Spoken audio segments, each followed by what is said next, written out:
Good morning friends. आज इस video में हम सीखेंगे कि क्लोज टेस्ट क्या होता है। इस वीडियो लेक्चर में मैं कवर कर रहा हूं कि what is cloze test, what is its importance, how to solve it and with an example I will explain it. तो सबसे पहले हम समझते हैं कि क्लोज टेस्ट है क्या। Cloze test is a type of test in which you have to put suitable words in spaces in a text where words have been left out। इसका मतलब एक पैसेज होता है क्लोज टेस्ट में, और उस पैसेज में कुछ वर्ड्स डैशेस बने होते हैं, वहां पर हमें कुछ वर्ड्स को फिल करना होता है। वो जो वर्ड्स हम फिल करते हैं उसके लिए एग्जाम में एक ऑप्शंस दिए रहते हैं, हमें उसमें से कोई अच्छा ऑप्शन, बेस्ट ऑप्शन हमें चूज करके उस वर्ड को फिलिंग करनी होती है। ये होता है क्लोज टेस्ट। इसका इंपॉर्टेंस क्या है? गवर्नमेंट के सारे एग्जाम्स, जितने भी गवर्नमेंट एग्जाम लेती है रिटन, उसमें 5 से 10 मार्क्स, 50 मार्क्स में 5 से 10 मार्क्स हमारा क्लोज टेस्ट से आता है, विच इज़ वेरी इंपॉर्टेंट। 50 में अगर 10 और 5 नंबर अगर आ गया तो ये बहुत बड़ी चीज़ है। तो इसीलिए ये बहुत ही इंपॉर्टेंट है कि स्टूडेंट्स इसे पढ़ें और इसको अंडरस्टैंड, इसको समझें और उसकी प्रैक्टिस करें, क्योंकि practice makes a man perfect. So passage, cloze test के लिए भी हमें पैसेज की ज़रूरत होती है। क्लोज टेस्ट को समझने के लिए पैसेज को समझना ज़रूरी है। साथ ही साथ क्लोज टेस्ट जब आप पढ़ेंगे तो आपको कई चीज़ें फ़ायदा होता है। सबसे पहली बात, आपकी वोकेबलरी बहुत ज़्यादा एक्सपैंड होती है। दूसरा, क्लोज टेस्ट में फ्रेजेस, मोस्ट इंपॉर्टेंट, फ्रेज इतने ज़्यादा यूज होते हैं कि अगर आप क्लोज टेस्ट करेंगे तो डेली आपको नए नए फ्रेज मिलेंगे और आपको वो याद हो जाएंगे। तो इसलिए क्लोज टेस्ट दूसरे पॉइंट ऑफ व्यू से भी बहुत इंपॉर्टेंट है। तीसरा, क्लोज टेस्ट को जब आप सॉल्व करते हैं तो इससे आपकी वोकेबलरी बढ़ती है, ठीक है, इंग्लिश अंडरस्टैंडिंग, कॉम्प्रिहेंशन अंडरस्टैंडिंग बढ़ती है। साथ ही साथ आपकी स्पीकिंग स्किल भी बढ़ती है, क्योंकि जब आप पैसेज पढ़ते हैं तो आप उसमें अच्छे अच्छे वर्ड्स देते हैं और आपकी उससे उससे जो है इंग्लिश सेंस भी इंप्रूव होता है। अब हम बात करते हैं हाउ टू सॉल्व दिस। इसको सॉल्व करने से पहले आप पहले जो भी आया है क्लोज टेस्ट, पहले उसको तुरंत ही भरना मत शुरू कर दीजिए कि फिल इन द ब्लैंक्स देखा और बेस्ट अल्टरनेटिव चूज करके भर दिया। आप निश्चित रूप से आप गलत हो जाएंगे। सबसे पहले हमें पूरे पैसेज को एक बार पूरा पढ़ना होता है, फिर उसके बाद उसका हमें आइडिया समझते हैं कि आखिर ये पैसेज किस बेस्ड पर लिखा गया है। फिर उसके बाद हम एक एक फिल इन द ब्लैंक्स पास जाते हैं और उसका एक बेस्ट अल्टरनेटिव, बेस्ट ऑप्शन जो दिया रहता है हमारे, चूज करते हैं उसमें और उसको फिर फिल करते हैं। कभी कभी क्या होता है कि जो भी हमारे अल्टरनेटिव ऑप्शन दिए होते हैं वो सारे सेम होते हैं, तो ऐसे केस में हम उस वर्ड को चूज करेंगे, उस ऑप्शन को चूज करेंगे जो कि हमारा आगे पीछे के जो फिल इन द ब्लैंक्स हैं उससे मिलता जुलता हो, उसके समान हो। तो इस तरह से हम अपने बेस्ट ऑप्शन को चुनते हैं। तो चलिए आइए अब हम आगे देखते हैं कि हमारा जो बेस्ट पैसेज के थ्रू हम कैसे इस क्लोज टेस्ट को समझ सकते हैं। Thank you.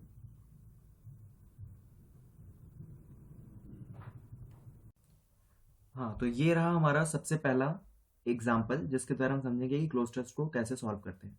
तो सबसे पहले आप ये देखिए, यहाँ पर ये जो पैरा दिख रहा है आपको, ये ये पूरा पैरा, इसको आपको directly fill in the blanks को भरना नहीं है। सबसे पहले आप पढ़ लीजिए और इसके थीम को समझिए, बस एक रीडिंग मान लीजिए बस। In India from times immemorial there dash पढ़ने की जरूरत नहीं है, there been a common spiritual outlook on to which various races and religions made contributions, thus a subtle but thread of unity has been running through the infinite implicity of our for an analytical description of Indian's culture heritage in the light of definition given above, it would be to raise her cultural history of dash thousand years। तो इसका मतलब एक मेरे दिमाग में एक sense आ गया कि देखिए ये पैसेज बना है हमारे इंडिया में बहुत सारे कल्चर हैं, डिफरेंट डिफरेंट कल्चर्स हैं, उनके ऊपर बना है, उनके इंपॉर्टेंस को बताया गया है, उनके बिहेवियर को बताया गया है। बस अब ये दिमाग में आ गया, अब आप भरते चलिए। अब पहले देखिए, इन इंडिया फ्रॉम टाइम्स इमेमोरियल। अच्छा, अब मैं आपको ये भी बताता हूँ कि पैसेज पढ़ने से मैंने बताया था कि आपकी जो फ्रेज को पकड़ने की ताकत वो बढ़ जाएगी। तो यहाँ देखिए लिखा हुआ है फ्रॉम टाइम्स इमेमोरियल। इसका मतलब होता है, ये पूरा पूरा एक फ्रेज है, ये आप देखिए, ये फ्रॉम टाइम्स इमेमोरियल, ये पूरा पूरा फ्रेज है और इसका मतलब होता है कि बहुत ही प्राचीन, something which is from very past, मतलब बहुत ही प्राचीन समय से। There has been a common spiritual, पहले ऑप्शन पे आते हैं तो रादर, हैव, हैज, हैड दिया हुआ है। रादर तब हम यूज करते हैं जब कभी प्रेफरेंस दिया रहता है, ठीक है, तो यहां तो रादर तो होना ही नहीं है, चलिए ये गलत हो गया।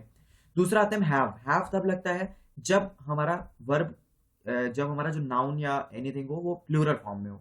तो यहाँ पे देखिए किसके लिए लगा है, इन इंडिया फ्रॉम इमेमोरियल, ये एक सिचुएशन के लिए लिखा है, और सिचुएशन हमेशा क्या होती है, सिंगुलर होती है, तो यहाँ पे क्या लगेगा, हैज। तो यहाँ हमारा सबसे पहला टॉपिक क्या आ गया, has. In India from times immemorial, प्राचीन काल से, there has been a common spiritual outlook, यहाँ स्पिरिचुअल आउटलुक एक नया वर्ड मिलेगा। स्पिरिचुअल आउटलुक का मतलब होता है आध्यात्मिक दृष्टिकोण। मेरे सारे यूजर्स जो भी देख रहे हो प्लीज इस ये सारे फ्रेजेस और जो वोकैब्स हैं इनको प्लीज आप नोट डाउन करें, एक अलग से कॉपी बनाइए, उस पर नोट डाउन करिए, इससे आपको फायदा होगा। तो फिर से स्टार्ट करते हैं, कॉमन स्पिरिचुअल आउटलुक ऑन, अब देखिए यहाँ पे क्या दिया हुआ, manner, life, behaviour, happiness, to which various races and religions. इसका मतलब ये दिया हुआ है कि यहाँ पे सबसे सुटेबल क्या होगा, मैनर नहीं, इस यहाँ पर सबसे सुटेबल लगेगा लाइफ, क्योंकि जो हमारा जो जीवन है उस जीवन को लेकर यहाँ पर बहुत सारे क्या कहते हैं, विभिन्नताएं हैं, रेसेस एंड रिलीजन्स, ठीक है। तो यहाँ पे लिखा हुआ है there has been a common spiritual outlook on life to which various races, races का मतलब होता है जाति, रिलीजन का मतलब धर्म, to which various races and religions, religions have, चूंकि यहाँ पे देखिए वेरियस रेसेस एंड रिलीजन्स की बात हो रही है, हैव मेड कॉन्ट्रीब्यूशंस, अपने अपने कॉन्ट्रीब्यूशन दिए हैं लाइफ के ऊपर, तो हैज ये लगेगा कि हैव, तो यहाँ पर हैव इसलिए लगाया क्योंकि various races and religions plural चीजें आ गई, इसलिए हम लगाएंगे हैव मेड कॉन्ट्रीब्यूशंस। दस अ सबटल, सबटल का मतलब होता है सूक्ष्म, ठीक है, बट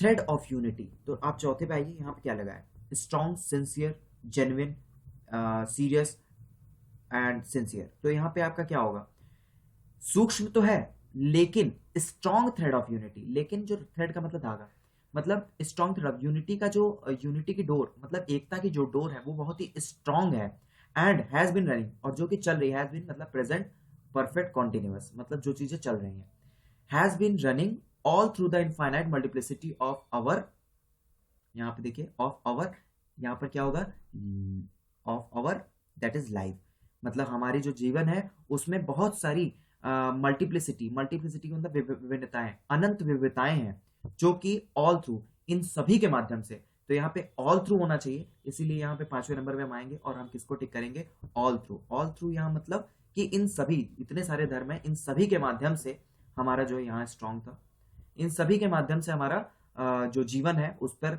विभिन्नताएं चल रही हैं।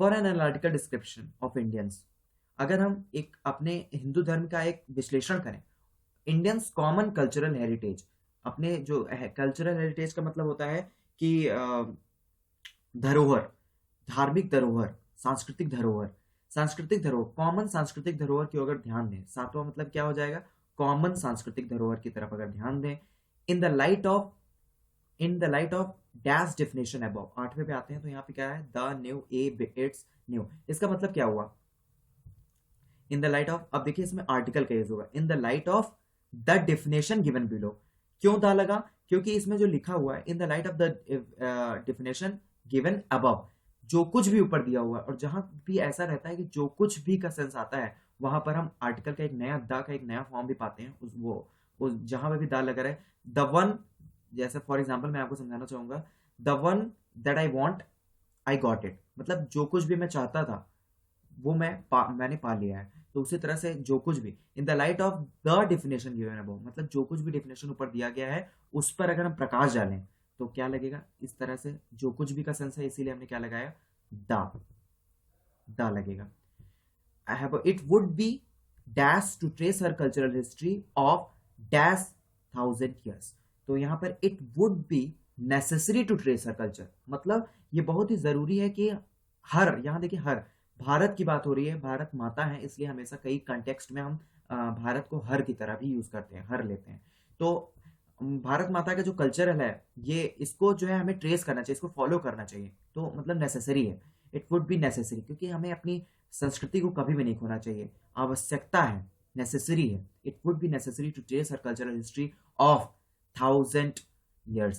तो मेनी, यहाँ पे मेनी 1000 years, मेनी होगा बहुत सारे साल की जो हमारी कल्चरल हिस्ट्री है, जो हम फॉलो करते आ रहे हैं, उसको हमें नेसेसरी, आवश्यक रूप से फॉलो करना चाहिए। तो इस तरह से हम क्लोज टेस्ट को सॉल्व करते हैं। हालांकि इसमें आपने देखा होगा, इसमें मुझे थोड़ा सा टाइम लगा आपको समझाने के लिए, लेकिन